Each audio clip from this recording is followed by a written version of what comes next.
Good morning, students. Today I will discuss about the central governments since 1989. तो central government जो 1989 से India में रही हैं उन सब के बारे में डिटेल में स्टडी करवाऊंगा विद प्राइम मिनिस्टर्स फेस के साथ, प्राइम मिनिस्टर के चेहरों के साथ, और कब कब कौन प्राइम मिनिस्टर रहा, ख़ास तौर से कोलिशन गवर्नमेंट में। क्योंकि इंडिया में 1989 से, ये 1989 से मैंने इसलिए लिया है क्योंकि कोलिशन गवर्नमेंट रही है 1989 से। तो कोलिशन गवर्नमेंट क्या होती है? Coalition government is a form of government when in which more than two parties form a government at the central और स्टेट लेवल। मतलब ये हुआ कि जब सेंट्रल गवर्नमेंट में दो से ज़्यादा पार्टीज़, पॉलिटिकल पार्टीज़ मिलकर सरकार बनाती हैं, जॉइंटली सरकार बनाती हैं, इकट्ठे होकर सरकार बनाती हैं, तो उसको कोलिशन गवर्नमेंट कहते हैं। क्योंकि मेजॉरिटी नहीं मिलती, जब इलेक्शन के बाद जब किसी एक पार्टी को बहुमत नहीं मिलता है, मेजॉरिटी नहीं मिलती है, तो कोलिशन गवर्नमेंट की ज़रूरत पड़ती है।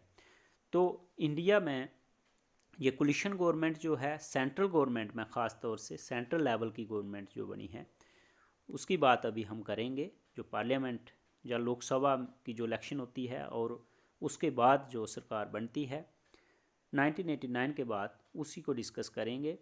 तो सबसे पहले जो गवर्नमेंट बनी थी कोलिशन गवर्नमेंट, वो 1977 में बनी थी। 1977 में जनता पार्टी की सरकार बनी थी। लेकिन उसके बाद फिर से 1980 में मेजॉरिटी में सरकारें आती रही, ख़ास तौर से कांग्रेस पार्टी की। और फिर 1989 के बाद कंटिन्यूसली लगातार जो है वो ट्रेंड स्टार्ट हो गया।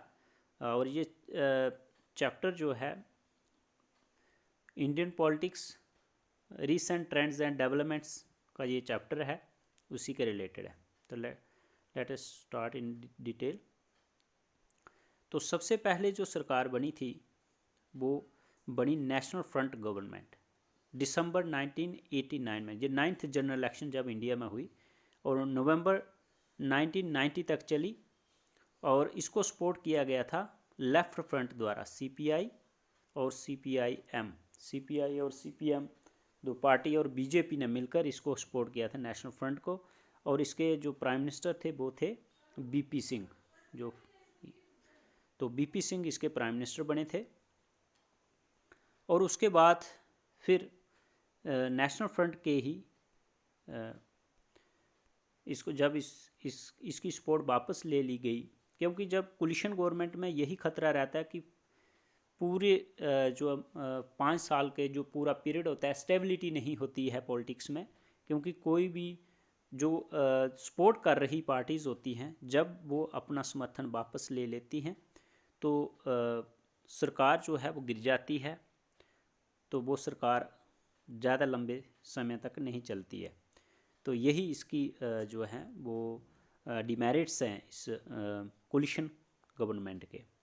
तो फिर नवंबर 1990 में क्या हुआ, फिर नेशनल फ्रंट ही बना।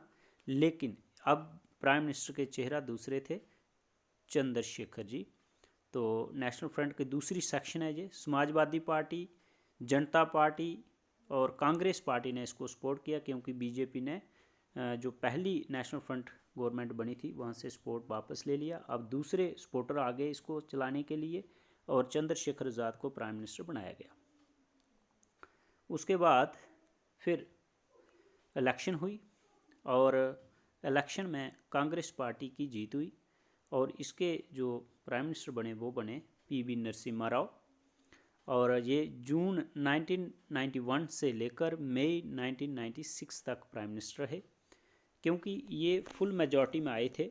और कांग्रेस सपोर्टेड बाई AIADMK, और इसको सपोर्ट मिलती रही जब तक ऑल इंडिया अन्ना द्रविड़ा मुनेत्रा कज़ागम, ये तमिलनाडु की पार्टी है, तो उन्होंने इसको सपोर्ट किया था। और ये पार्टी जो है कांग्रेस पार्टी की सरकार थी, और ये पूरी जो है वो टर्म 5 साल तक निकाल गई, 1991 से 1996 तक।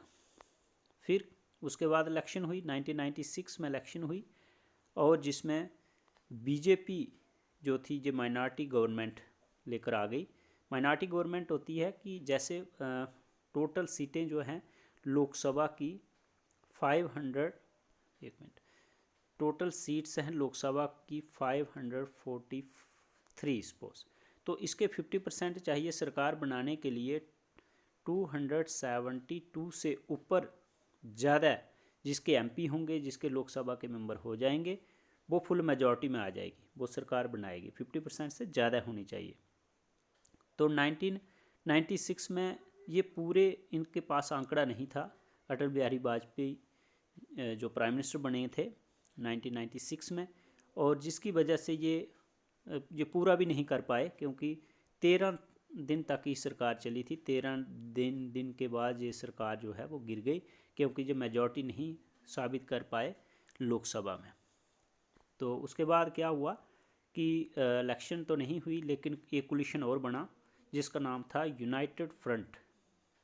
इसका नाम था यूनाइटेड फ्रंट गवर्नमेंट बन गई, और इसके जो प्राइम मिनिस्टर बने वो बने थे एच.डी. देवगौड़ा। एच.डी. देवगौड़ा का पूरा नाम है हरदनहल्ली डोडे गौड़ा देवगौड़ा। तो ये मैंने यूनाइटेड फ्रंट की जो क्वेश्चन है इसको भी मैंने आपको पहले का पढ़ा दिया है, तो आप इस वीडियो को भी देख सकते हैं। तो ये प्राइम मिनिस्टर रहे 1996 से लेकर अप्रैल 1997। ये सारे कोलिशन गवर्नमेंट की बात कर रहा हूँ। तो United front with Congress support, इसको आउटसाइड से कांग्रेस ने सपोर्ट की थी। आउटसाइड का मतलब होता है कि बाहर से समर्थन देना। इसकी गवर्नमेंट में कोई हिस्सेदारी नहीं होती है, लेकिन सपोर्ट करती रहती है कि जब तक आप उसकी मर्जी होगी कांग्रेस की तब तक आप प्राइम मिनिस्टर बने रहोगे। तो ऐसा ही हुआ। 1996 से 97 तक ही ये 1 साल तक प्राइम मिनिस्टर रहे, और जब कांग्रेस को ठीक नहीं लगा इन्होंने वापस ले लिया समर्थन और सरकार फिर से गिरा दी, और नई सरकार फिर से बनाई कांग्रेस की सपोर्ट से ही। लेकिन इस बार जो चेहरा थे प्राइम मिनिस्टर का वो थे इंद्र कुमार गुजराल। तो इंद्र कुमार गुजराल को अप्रैल 1997 से लेकर मार्च 1998 तक प्राइम मिनिस्टर बनाया। यूनाइटेड फ्रंट के ही ये प्राइम मिनिस्टर थे और कांग्रेस की सपोर्ट से बने रहे। 1 साल तक ये भी रहे। उसके बाद फिर इलेक्शन हो गई, और अटल बिहारी वाजपेयी जो हैं वो फिर से प्राइम मिनिस्टर आ गए, क्योंकि सबसे बड़ी पार्टी जो है वो बीजेपी ही थी 1998 में, और जिसके प्राइम मिनिस्टर बने फिर से अटल बिहारी वाजपेयी। और अटल बिहारी वाजपेयी को इस गवर्नमेंट में भी पूरी जो है टर्म 5 इयर्स की नहीं मिल पाई, क्योंकि नेशनल डेमोक्रेटिक अलायंस से बना था एनडीए, और एनडीए को सपोर्ट कर रही थी दूसरी पार्टियाँ। तो इससे भी समर्थन जब ये एक वोट से ये सरकार जो थी वो गिर गई थी 1999 में। और 99 में 1 साल तक ये गवर्नमेंट चली थी। उसके बाद 99 में फिर से इलेक्शन हुई, और फिर नेशनल डेमोक्रेटिक अलायंस की ही जीत हुई। और नेशनल डेमोक्रेटिक अलायंस इस बार जो है वो फुल मेजॉरिटी में आ गई, और इसने पूरे जो है टर्म जो है 5 इयर्स की वो निकाल दी। 2004 तक फिर अटल बिहारी वाजपेयी ही प्राइम मिनिस्टर रहे। तो इसलिए अटल बिहारी वाजपेयी को 3 बार प्राइम मिनिस्टर बनने का मौका मिला, लेकिन 2 बार ये अधूरी टर्म रही इनकी, लेकिन तीसरी बार जो है वो पूरी टर्म की इन्होंने 5 इयर्स की। उसके बाद फिर से 2004 में इलेक्शन हो गई, 2004 में इलेक्शन हुई, और प्राइम मिनिस्टर इस बार बने डॉक्टर मनमोहन सिंह। तो डॉक्टर मनमोहन सिंह जो थे ये यूपीए के प्राइम मिनिस्टर थे। यूपीए जो है ये कांग्रेस पार्टी का अलायंस था, यूनाइटेड प्रोग्रेसिव अलायंस, और एनडीए जो है वो बीजेपी का अलायंस है, नेशनल डेमोक्रेटिक अलायंस। तो ये भी अलायंस था, इसमें भी बहुत सारी पार्टीज़ मिलके ये सरकार बनी थी। तो डॉक्टर मनमोहन सिंह जो हैं ये 10 साल तक प्राइम मिनिस्टर रहे, क्योंकि इसमें इनको 2 बार जो है वो मौका मिला प्राइम मिनिस्टर बनने का। क्योंकि ये पहले 2004 से 2009 तक रहे, उसके बाद 2009 में फिर से इलेक्शन हुई, और 2009 से 2014 तक फिर से doctor Manmohan Singh prime minister रहे यूनाइटेड प्रोग्रेसिव अलायंस के। और 2014 में फिर इलेक्शन हो गई, और 2014 में 16th जनरल इलेक्शन हुई है, और फिर 2019 में फिर से इलेक्शन हुई, ये हुई 17th इलेक्शन। तो आज तक इंडिया में 17th इलेक्शन हो चुकी हैं। तो इन दोनों इलेक्शंस में 2014 में और 2019 में नरेंद्र मोदी ही प्राइम मिनिस्टर हैं 2014 से लेकर आज तक। तो 2 टर्म इनकी भी पूरी होने वाली हैं। तो ये था 1989 से 2023 तक का सफ़र, जो कोलिशन गवर्नमेंट का सेंट्रल गवर्नमेंट में, केंद्रीय सरकार में इंडिया में रहा है।